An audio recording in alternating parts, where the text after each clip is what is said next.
The sirens pierced through the morning air like knives, their wailing crescendo echoing off the glass storefronts of Millbrook's main shopping district. Police cars surrounded Harmony Community Pharmacy, their red and blue lights casting an eerie glow across the faces of stunned onlookers who had gathered behind yellow tape that now cordoned off what had been, just hours before, a beacon of hope for thousands of patients across 3 counties. Inside the pharmacy's sterile interior, Dr. Marcus Williams stood with his hands cuffed behind his back, watching as federal agents in tactical gear systematically dismantled everything he had built over the past 5 years. Prescription bottles crashed to the floor, their contents spilling across the white tiles like confetti at a funeral. The computer servers that housed patient records were being loaded onto dollies, while investigators photographed every inch of the facility that had served over 12,000 patients monthly. "This is a mistake," Marcus said quietly to Detective Sarah Chen, who had been tasked with processing his arrest. His voice carried the weight of disbelief, mixed with the profound sadness of a man watching his life's work crumble. "I've dedicated my entire career to helping people get the medications they need. I would never, ever compromise patient safety for profit." Detective Chen had seen enough drug busts to recognize guilt versus innocence in a suspect's eyes. And something about Dr. Williams troubled her. His pharmacy had been flagged by an anonymous tip, claiming he was running an elaborate opioid distribution ring, selling controlled substances to dealers who then flooded the streets with illegal pills. The caller had provided detailed information about alleged illegal transactions, suspicious patient patterns, and claimed to have witnessed cash exchanges for prescription drugs.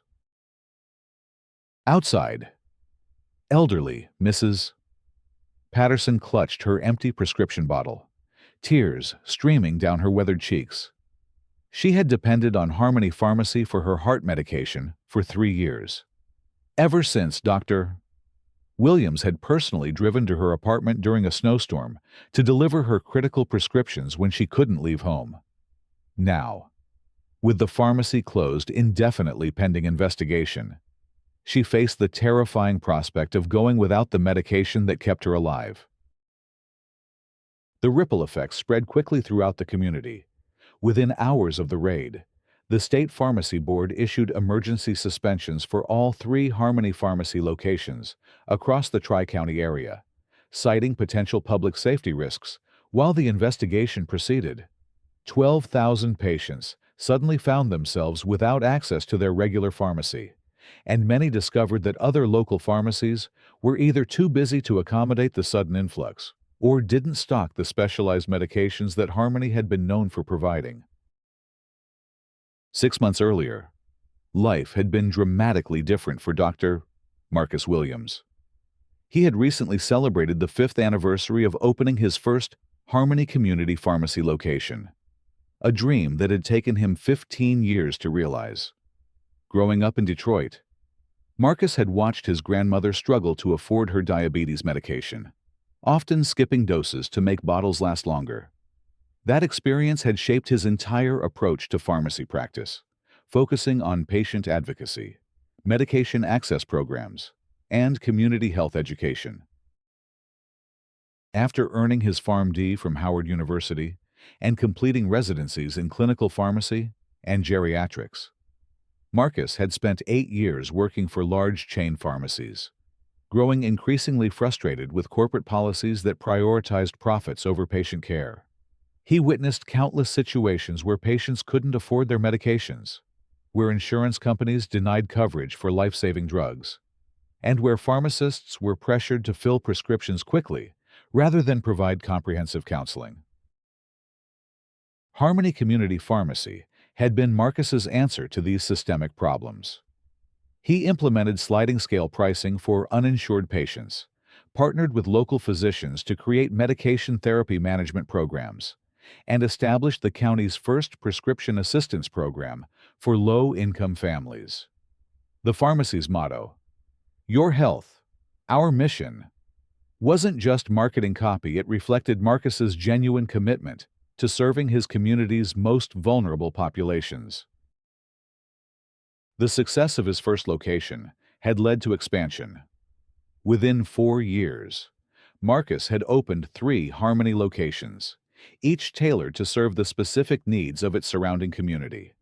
The downtown location specialized in geriatric care and chronic disease management. The suburban branch focused on pediatric formulations and family health services. The newest location opened just 18 months ago in the economically disadvantaged Riverside neighborhood, provided bilingual services, and accepted every insurance plan available in the state. Marcus's approach to opioid management had always been exceptionally cautious and thorough. He had implemented a comprehensive monitoring system that tracked every controlled substance prescription, required face-to-face consultations for all new opioid patients, and maintained detailed records of patient interactions. He regularly collaborated with prescribing physicians to ensure appropriate therapy duration and dosing. And he had refused to fill prescriptions that raised red flags, even when it meant losing business. His reputation in the medical community was stellar. Dr. Elizabeth Reeves, the county's chief of internal medicine, had publicly praised Marcus's clinical expertise and patient advocacy. She had referred dozens of her most complex patients to Harmony Pharmacy, knowing that Marcus would provide the specialized care and monitoring they required. Local hospital discharge planners routinely recommended Harmony for patients with complicated medication regimens, and the pharmacy had become an integral part of the county's healthcare safety net. But success often breeds resentment, and Marcus's rapid expansion had not gone unnoticed by established competitors in the area. Mitchell Family Pharmacy had been serving Millbrook for over 30 years, passed down through 3 generations of the Mitchell family. Karen Mitchell, the current owner, had inherited the business from her father 5 years ago. Coincidentally, the same year Marcus opened his first location. Karen had initially dismissed the new competition, confident that her family's long-standing community relationships would protect their market share. However, as patients began switching to Harmony Pharmacy in increasing numbers, Karen's confidence transformed into concern, then frustration, and finally, into bitter resentment. She watched helplessly as her monthly prescription volumes declined by 30% over 2 years, with many of her longtime customers citing Harmony's superior service, more convenient hours, and better prices. The financial pressure on Mitchell Family Pharmacy was significant. Karen had borrowed heavily to modernize the store and expand their clinical services, but the loans had been predicated on maintaining their historical customer base.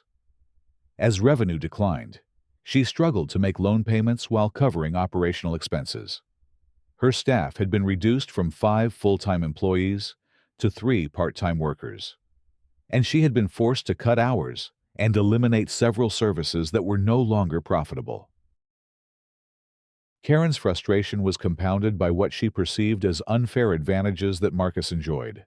She resented his acceptance of every insurance plan, viewing it as unsustainable business practice that would eventually harm the entire industry.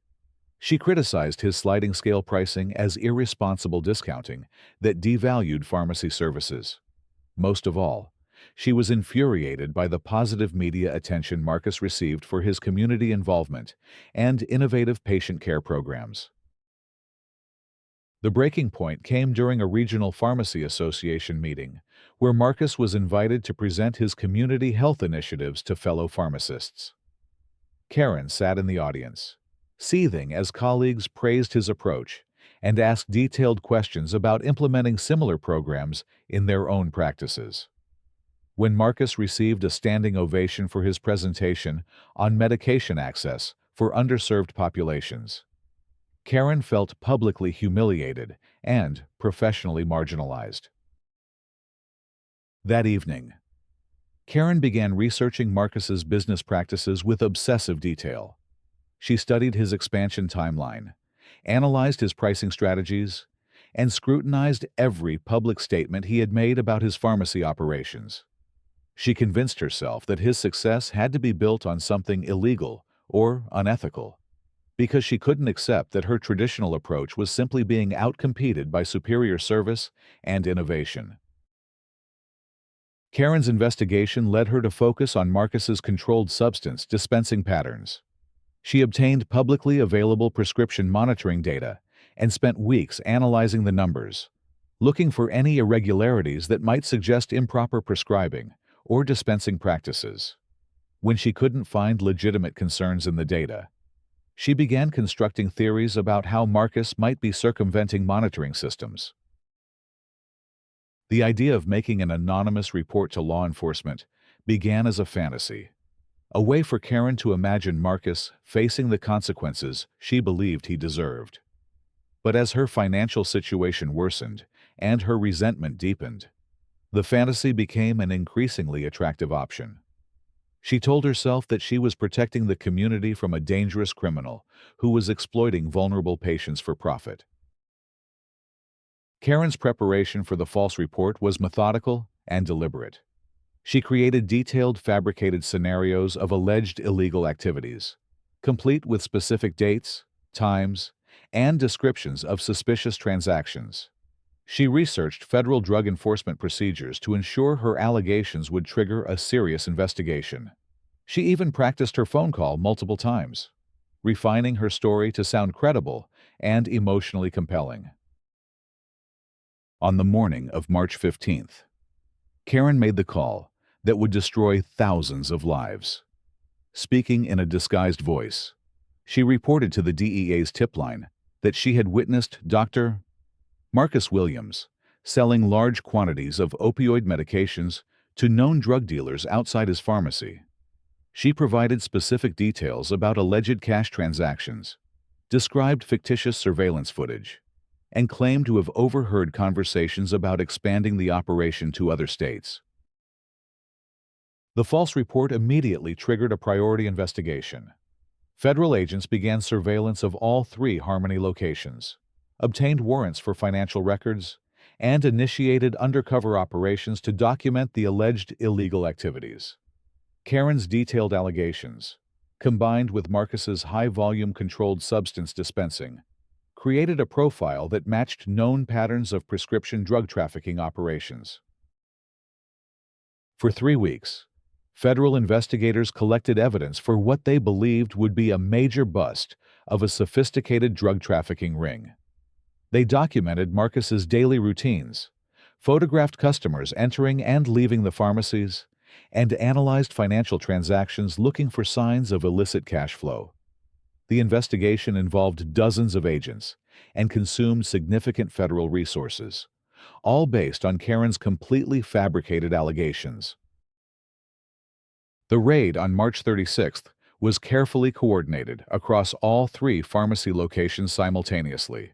Federal agents executed search warrants with military precision, seizing computers, files, prescription records, and controlled substance inventories. Marcus and his senior staff were arrested at each location, charged with conspiracy to distribute controlled substances and operating a continuing criminal enterprise. The immediate impact on patients was catastrophic. Mrs. Patterson was just one of thousands who suddenly found themselves without access to critical medications.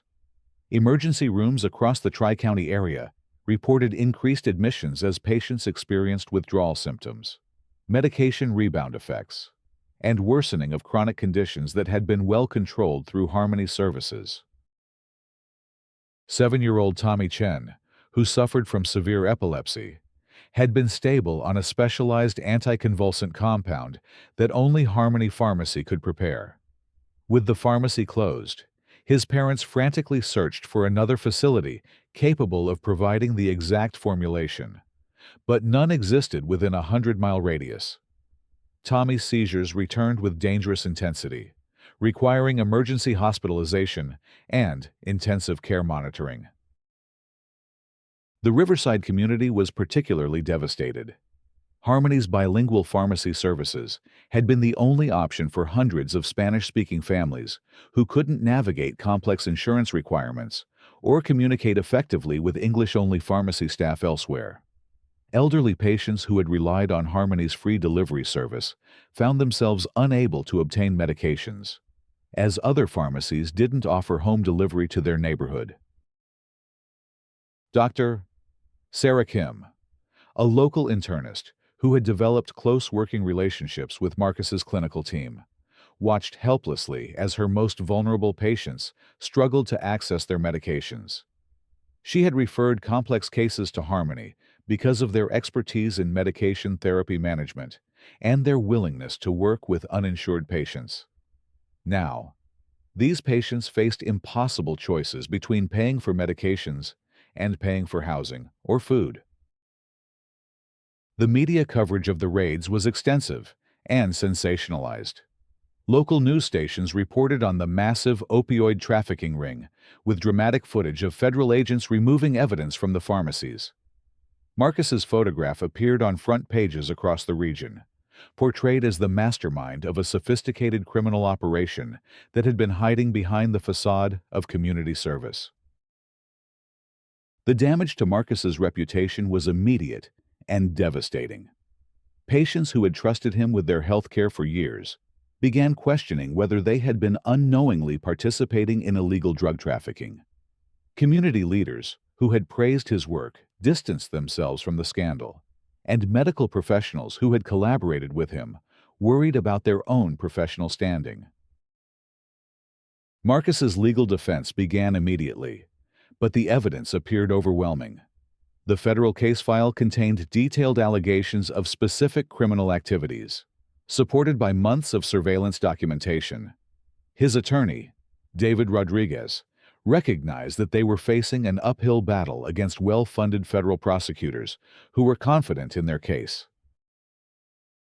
However, Rodriguez's experience with pharmaceutical cases led him to approach the investigation differently than prosecutors expected. Instead of focusing on disproving specific allegations, he began analyzing the underlying evidence for inconsistencies and examining the original source of the criminal referral. His investigation would eventually uncover the truth, but the process would take months while Marcus remained in federal custody. Meanwhile, Karen watched the destruction of her competitor with satisfaction mixed with growing anxiety. She had achieved her goal of eliminating Marcus as competition, but the broader consequences of her actions were becoming apparent. The entire community was suffering from the loss of pharmacy services, and Karen's own business was struggling to handle the sudden influx of displaced patients without adequate staffing or infrastructure. More troubling for Karen was the realization that federal investigators were conducting a thorough examination of all local pharmacy operations as part of their broader investigation into regional drug trafficking patterns. Their scrutiny of prescription monitoring data and financial records would eventually extend to every pharmacy in the area, including Mitchell Family Pharmacy. As weeks passed, Karen began experiencing severe anxiety and insomnia. The weight of her deception grew heavier as she witnessed the suffering of patients who couldn't access their medications. She saw elderly neighbors hospitalized due to medication interruptions, watched children with chronic conditions struggle without specialized compounds, and observed the broader community health crisis that her false accusations had triggered. The investigation took an unexpected turn when Rodriguez's legal team identified discrepancies in the original criminal referral. The anonymous tipster had provided remarkably specific details about alleged criminal activities, but surveillance footage from the time periods in question didn't corroborate any of the reported incidents. More significantly, the financial records showed no evidence of the large cash transactions that had been central to the allegations. Federal investigators, initially confident in their case, began re-examining their evidence with greater scrutiny. The surveillance documentation that had seemed compelling during the initial investigation revealed patterns consistent with normal pharmacy operations, rather than illegal drug trafficking. Patient interviews confirmed that their interactions with Harmony Pharmacy had been entirely legitimate and focused on proper medication management. The breakthrough came when investigators analyzed phone records from the anonymous tip line. Although the caller had attempted to disguise her voice and used a prepaid phone, metadata analysis revealed location information that pointed to the vicinity of Mitchell Family Pharmacy. Cross-referencing this data with other evidence, investigators began to suspect that the original allegations might have been fabricated. Rodriguez's team independently arrived at similar conclusions through their analysis of the prosecution's evidence disclosure. The specificity of the original allegations, combined with the complete lack of corroborating evidence, suggested that someone with detailed knowledge of pharmacy operations had deliberately constructed false accusations designed to trigger a federal investigation. The investigation into the investigation began quietly, with federal agents conducting discreet inquiries into potential sources of false information.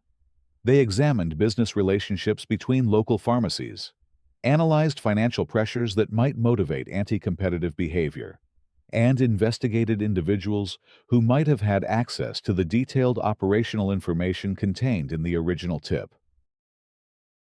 Karen's anxiety intensified as she noticed increased law enforcement activity around her pharmacy. Federal agents had visited twice under the pretext of routine compliance inspections, but their questions seemed to focus on her knowledge of Marcus's operations and her opinions about competition in the local market. She began to suspect that investigators were looking beyond the original allegations.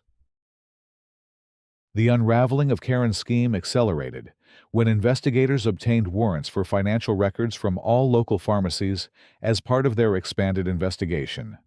Karen's desperate attempts to create fraudulent documentation to support her original allegations had left digital footprints that forensic accountants could easily identify.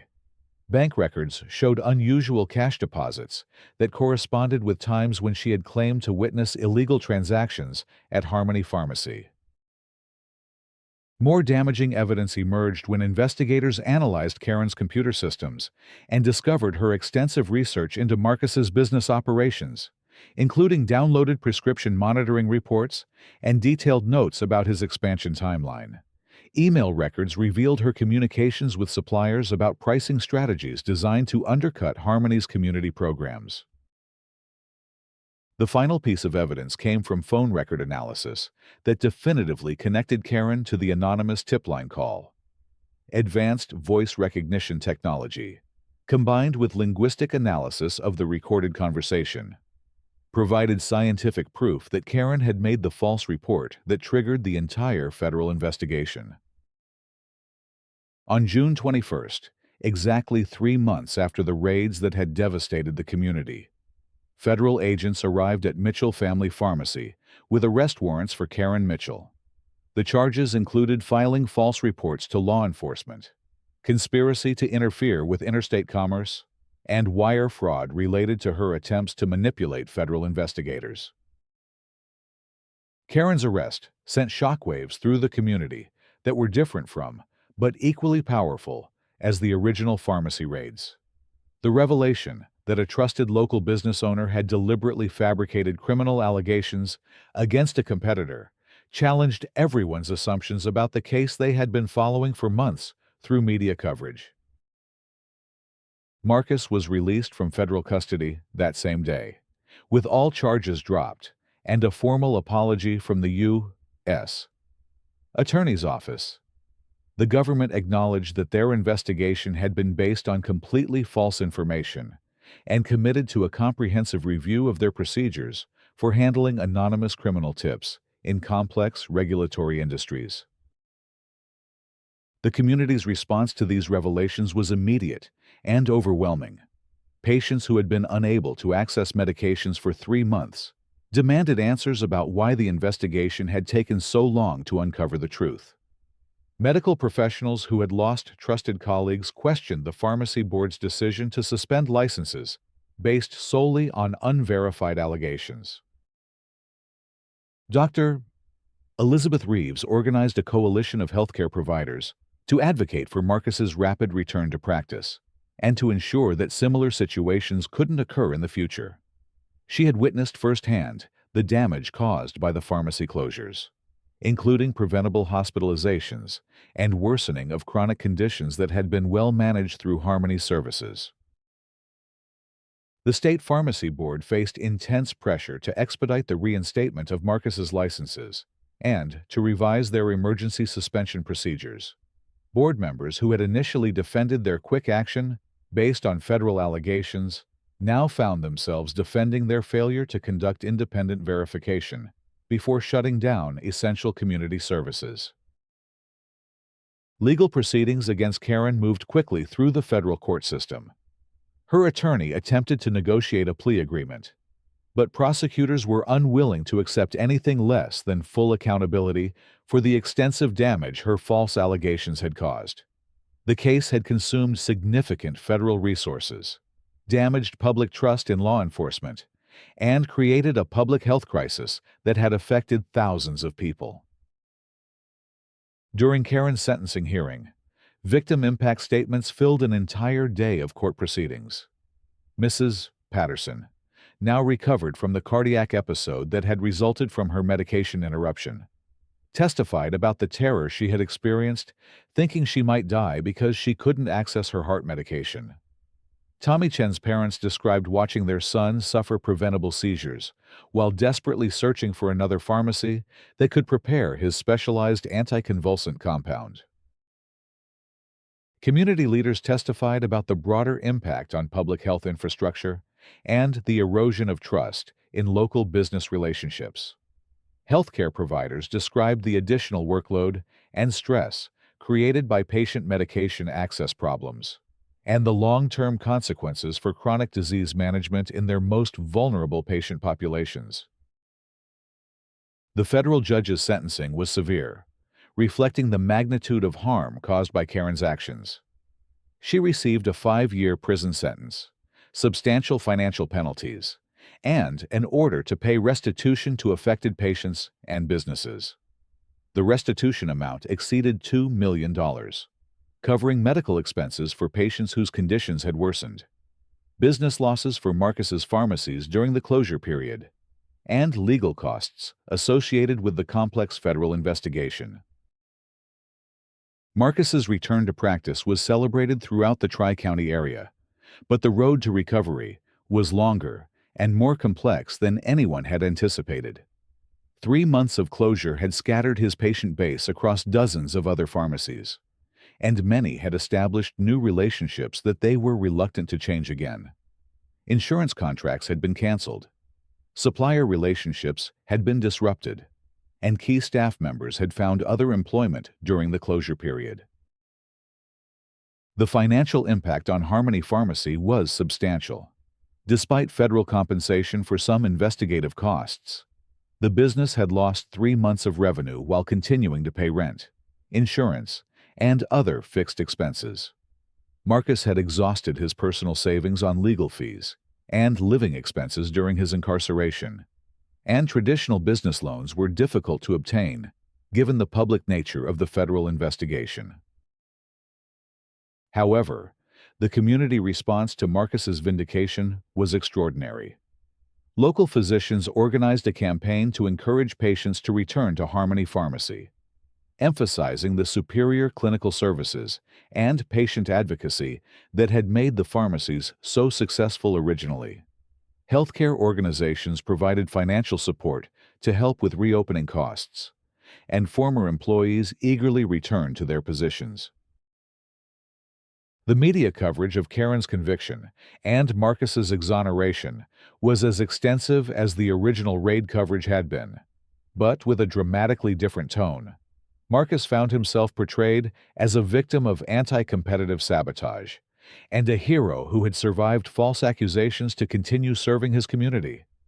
His story became a cautionary tale about the dangers of unverified allegations and the importance of due process in regulatory enforcement.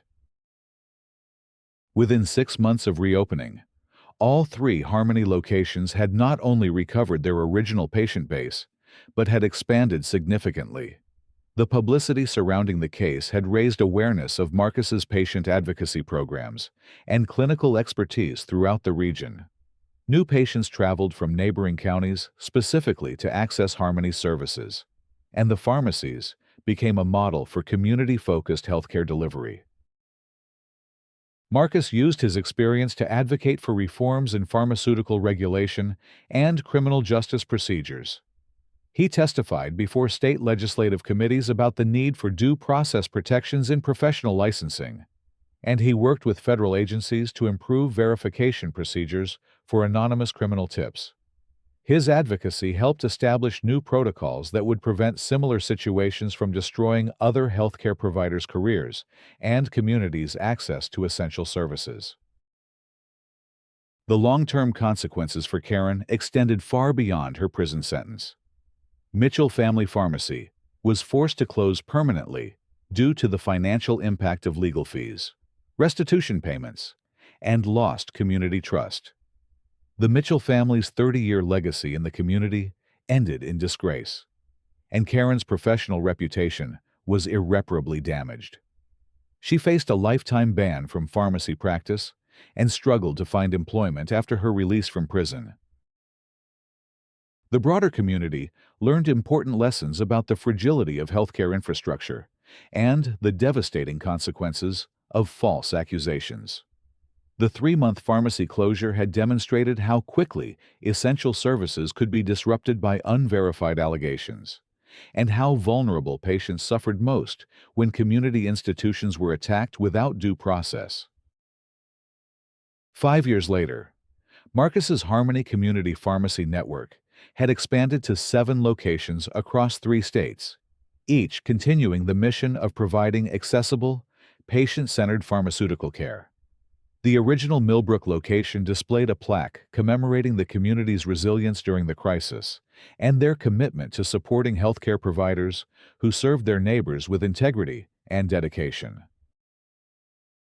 Marcus often reflected on the months of false imprisonment and professional destruction, not with bitterness, but with gratitude for the community that had ultimately supported him and the justice system that had eventually revealed the truth.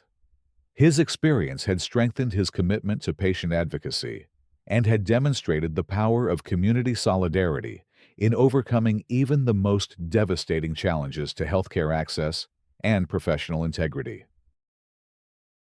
The story of Harmony Community Pharmacy became a powerful reminder that healthcare is built on trust, that competition should elevate rather than destroy, and that communities must protect the institutions and individuals who dedicate their lives to serving others. Marcus's triumph over false accusations had not only restored his own career, but had strengthened the entire community's commitment to supporting ethical healthcare providers and maintaining access to essential medical services for all residents, regardless of their economic circumstances or social status.